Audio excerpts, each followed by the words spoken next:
Hello, friends. This is Dave Hurwitz, executive editor at ClassicsToday.com. Now, I have said on numerous occasions that there is no fully 100% satisfactory recording of Tchaikovsky's epic Manfred Symphony, and I stand by that. Something always goes wrong. Either the orchestra is not the best, or the sonics and engineering are not the best, or the conducting has weird quirks, or the conductor plays fast and loose with Tchaikovsky's actual text, so we never quite come to grips with what he wrote. I mean, there's something. The organ in the finale is like whacked because Tchaikovsky said organ or harmonium. Big mistake. He should have said what he wanted. There's something, always something. And there are two which I think are so stunningly well conducted that had there been no other issues, that we would have had the great Manfred. We would have. As it is, they come awfully close. The first is Konstantin Silvestri's recording with the Paris Conservatory Orchestra, which was lastly on Testament on EMI, and it's in the big Silvestri icon box. That is in mono, and the orchestra is characterful, shall we say, but not necessarily the most powerful for this particular work.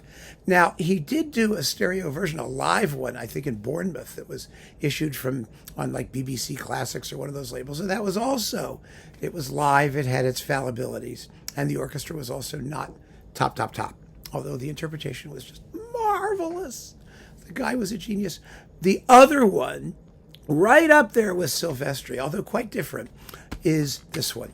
Maurice Abravanel and the Utah Symphony, just reissued by Naxos on Vox in really good sound. I mean, for what the orchestra was, it's a very natural sonic picture. It's coupled with a slammin' March Slav. I mean, a great March Slav, no question about it. Now, Abravanel's conducting is a clinic on what great Tchaikovsky conducting ought to be. He takes the piece totally at face value and has this orchestra, which is not one of the world's great orchestras, playing the living daylights out of the thing. You can't get around a few things. You just can't.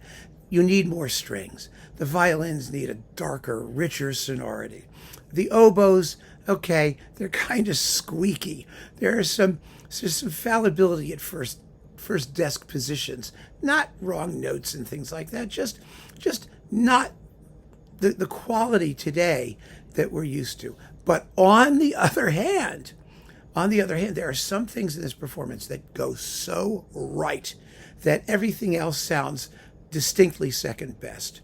It really does. I mean, the excitement that Abravanel whips up at the end of the first movement, and in that finale, he takes the same amount of time as many others, 18 minutes. It's not terribly fast, but it's driven. I mean, it's an orgy. It's a bacchanal, right? And they just go crazy where they're supposed to go crazy. And that's what you got to hear in a great performance of Manfred. Really, it's astonishing how a conductor who really believes in the work, that's what we need with Manfred. And Abravanel either believed in it to the innermost core of his being, or he knew where all the dead spots were, and he was determined intellectually that we were going to get past them successfully. It doesn't matter which, because it works. The approach works. Just take the end of the first movement that I just mentioned. Usually it's done in a very steady tempo. It's powerful as all hell. I mean, it's surging and whatnot.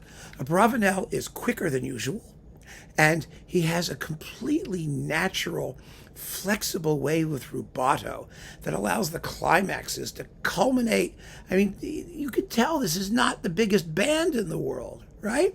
They're not the largest orchestra in the world, not the most powerful orchestra in the world. But when he hits the top of a climax, it's the top of a climax. You can't go any further. And so we register the fact that this is a 100% effort. The scherzo, which is extraordinarily difficult for the wind section, and this is not the greatest wind section in the world, but they play it. He takes it at a tempo that allows them to articulate, to get the notes out successfully, to characterize what they do. The pastoral is lovely. a lovely pastoral scene with a beautiful central storm. And like I said, that bacchanal at the end, oh wow, once that thing gets going, it's like nothing else you've ever heard. And you can hear them. You can hear the effort that they're making to just let everything go. And even that anticlimax at the end, where the harmonogorgon, the orgonium, whatever Tchaikovsky wanted, comes in at the end. He does it just about perfectly. He uses a pipe organ, but he allows the woodwind writing to come through at the very beginning. It has a wonderful reedy quality, a real feeling of music in a sacred space. It's not just, the Phantom of the Opera and his organ going like, wah, like this. That's not what this is about. It's about something homespun, something sacred, but at the same time, you're not in the world's largest cathedral. It's about, a guy, Manfred, who's saved at the very end by an appeal to sort of religious faith. And there's something so touching about the way Abravanel does it, and the way he builds those climaxes and allows the full organ to come in at the top of each phrase. It's absolutely astounding. And I don't care, what you think about the piece or about this, the sound of this particular orchestra. If you want to hear great conducting, a truly great Tchaikovsky performance, you have to hear this. You just do. I adore listening to it, coming back to it. It's been marvelously remastered, and it's really a tremendous achievement. One of Abravanel's, I think, one of his great recordings, frankly, because all the dice were stacked against him and his band, and they come through in spades. So keep on listening, friends. Thanks so much for joining me. Take care.